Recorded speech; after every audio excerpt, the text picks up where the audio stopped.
Go. Um, yes. Thank you for inviting me here to Estonia, here in the European Union. Today, as Helen has just said, is what millions of us in the UK feared would be the last day before the UK pulled out of the EU. I'd already been invited to come and speak this afternoon about stuff I know a lot about, which is designing in the music industry, so this was a little bit short notice. Malcolm, would you stand up and say something about Brexit? And so I'm still actually writing my notes. I have them here on my laptop in front of me. I'm a bit nervous, a bit hungover from perhaps too much organic Estonian vodka last night. So I'm not particularly eloquent on this particular topic, and nor do I have all the facts and figures, or even the latest news from our own government. I don't know what's going on today. Nobody in government knows what's going on. I've been given a 10-minute slot. I'm not actually sure that I'll need that long to say Brexit is over if you want it. I just know that Brexit is wrong, very wrong. I'm passionate about my opposition and have become increasingly vocal. So, over the past 2 to 3 years, what did I think I could do? Why did I say this? What could my lone voice do? As we've just heard from Kristen, a lone voice is important. So, taking my inspiration from the 50-year anniversary of John Lennon and Yoko Ono using their lone voices to call for peace around the world, I thought it would be appropriate to channel that message and reappropriate for current days. So they launched a campaign which ran all over the world. You must all be familiar with. If you're in the music industry, you can't have missed this. After a year of sticking stickers everywhere, I managed to stick stickers in the Houses of Parliament in the UK. I must go over to my notes.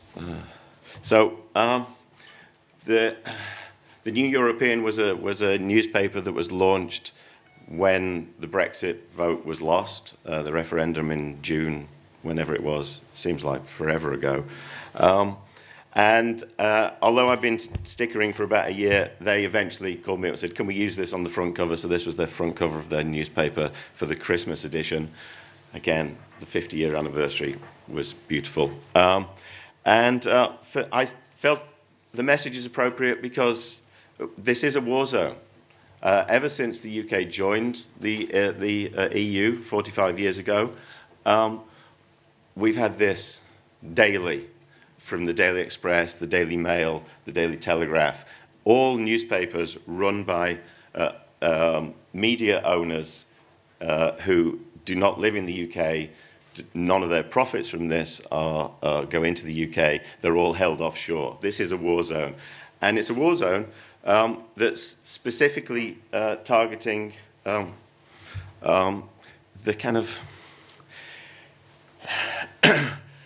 It's not about improving global trade, if we can leave the EU. It's not about an economic or political well-being improving for the country. That's just a smokescreen. What has been happening has been a feeding of the nationalistic fear of foreigners and immigrants by those media owners. Ultimately, it's the intention to create a tax haven for wealthy politicians and vested interests. Not many people know that Theresa May, our very own Prime Minister, her husband is the managing director of a company that controls £3 trillion, UK pounds, of foreign offshore investments. It's no coincidence that on Monday, April the 1st, new EU legislation comes in to actually make that kind of tax evasion illegal. So why did Theresa May set March the 29th as the day to leave? I'll leave you to do the maths. Anyway, so it's my view Brexit will definitely not bring about a better future for the next generation. And as I say, the war has been. This is a typical advert that was illegally run. It's not just basically immoral. It's false information fed directly to the Facebook accounts of Leave supporters. Not many, if any of the people who were supported Remain, knew that this kind of, and this is just one of hundreds of adverts with every single one of those details is factually incorrect. And that's been going on throughout the whole of the campaign before the referendum. This is some of the counter-information that's far too late been put out by the Remain campaign to try and point out all of the misinformation that has been given to the UK public on the covers of those newspapers directly into the homes of people right across the country, which is why you see a whole cross-country divide between people in cities, basically, who want to stay in the EU, see all the benefits, and people in poorer, deprived areas across the UK who somehow have been told that somehow things will get better. I'm looking towards my friends in Ireland. There's two legal conundrums that we're facing. One legal conundrum is the referendum vote was an advisory vote. Now, what that means is that it could and should be ignored by government. The vote was, I don't know whether you know the percentages, the vote was 52% to 48%. Now, if it was a non-advisory vote, if it was a vote that had to be acted on, then it would need what's called a supermajority. And one yes or no would have had to have got 65%. So the very fact that it's so close, I would have thought any sane government would go, okay, we've heard your advice, it's a bit sketchy, tell you what, we'll go back and we'll look at the reality of what this means, and we'll come back and we'll make a decision. But no, the day after the vote, somehow government declared it to be non-advisory and acted upon it. This was fought in the courts, and the courts declared that the vote was illegally run, and anywhere else in the world, an illegally run vote would be cancelled. But here's the catch-22. Because it was an advisory vote, then it couldn't be cancelled. So we're stuck with the fucking thing. I've circled what I'm hoping, hope against hope, will be the thing that will stop Brexit dead in its tracks. And that is the non-existent border between Northern Ireland, which is part of the United Kingdom, and the Republic of Ireland, which is not part of the EU. Because there is no way that the Good Friday Agreement, which came about because the UK and the EU joined Ireland and the UK joined the EU, the Good Friday Agreement effectively put a stop to the violence and terrorism that have been taking place for the last 100 years in Ireland and mainland UK, and we'd had peace for since 1996, for 15 years. Problem is, if the UK takes the Northern Ireland out of the EU, then there has to be a hard border. And so, and if there's a hard border, then that breaks the Good Friday Agreement, which is an international treaty. So you cannot break an international treaty unilaterally, nor can you put up a hard border. So I'm hoping that our friends in Ireland, who have suffered at the hands of the UK for not just decades, hundreds of years, the relationship between the UK and Ireland has been, I'm not going to go into it, it's been sketchy at best. And the Good Friday Agreement finally put that to one side. So there's no way anybody wants to go back to before that time. Anyway, there's been a lot of resistance, and there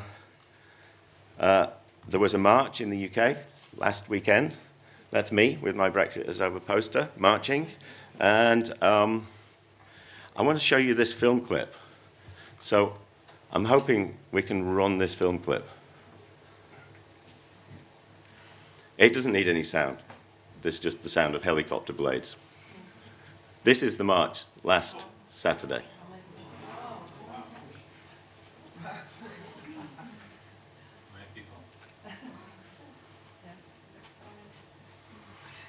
It's not over yet.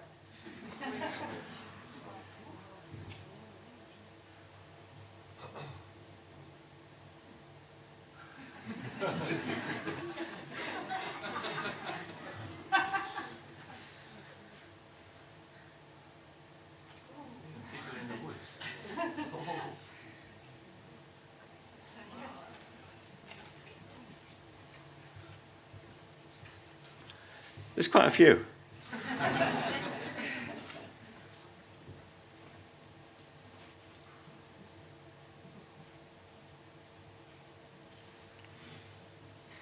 Where did you all go? We went to Westminster Square, outside the Houses of Parliament.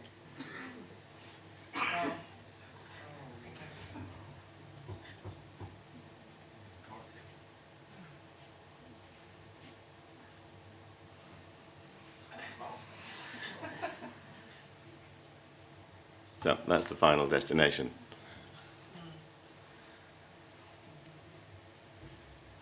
Okay. Excellent. Well done. There you go.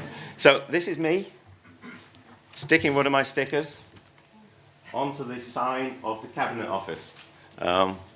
That's the Cabinet Office where Theresa May runs or tries to run her government from. So I was pleased to be able to, that bit of civil disobedience, be able to put my sticker on the Cabinet Office door. And it was heartening to see that level of resistance across the country. Its estimates are somewhere between 1 million and 2 million people were on the streets in London that day. That's 10% of the population of London. So it's heartening to see that resistance. It's heartening to see the resistance from artists and musicians from across the UK and from the EU. The artist Wolfgang Tillmans has been particularly eloquent. I was hoping to quote from him, but I don't think I've got time. But in short, Brexit is divisive. It's proved to be unconstitutional. It's declared in the courts to be illegal. And it's based on xenophobia, and it's not based on anything to do with improving the economic status of the UK. There's been a petition running, which I checked this morning, has just under 6 million signatures. That's 12% of the electorate in the UK. 12% have bothered to put their name down and say, we do not want this to happen. What does our arrogant government say? We will not revoke Article 50. The debate for this is promised for next Monday, April the 1st, April Fool's Day. So what's happening? The petition is being ignored. The march is being ignored. It was not even shown on BBC News. It was shown on their politics site, but it was not shown in the news. They sort of mentioned that, late in the evening, and said, oh yeah, thousands of people marched against Brexit. Kind of throwaway line. I would have thought that level of people on the street is major news. At the referendum itself, millions were ignored. There are 3 million EU residents living and working and paying taxes in the UK. My girlfriend is one of them. She's German. She's lived there 20 years. She was denied a vote. There are 2 million UK residents living throughout the EU. They were denied a vote. Those 5 million people, I cannot imagine, would vote to leave the EU. And that would have swung it, even on an advisory difference, that would have swung it back. 16-year-olds were not allowed to vote. They are now 19. And they're still being denied a vote to check that the country still thinks that way. So entire countries are being ignored. Scotland overwhelmingly voted for Remain. Northern Ireland voted to Remain. And I'm being given the sign to wind up. The EU's preserved peace in Europe for 75 years, so don't stop now. There's a message here for Estonians, who I'm told are now seeing a threat of the far-right in government. It's the thin end of a very dangerous wedge and a very nasty wedge. The UK has seen that those who want to deny freedom and democracy fight very dirty, and we must all do everything we can to oppose them. We all have a voice, as we've heard. Every journey starts with a single step. Every protest begins with a single voice. Thank you very much.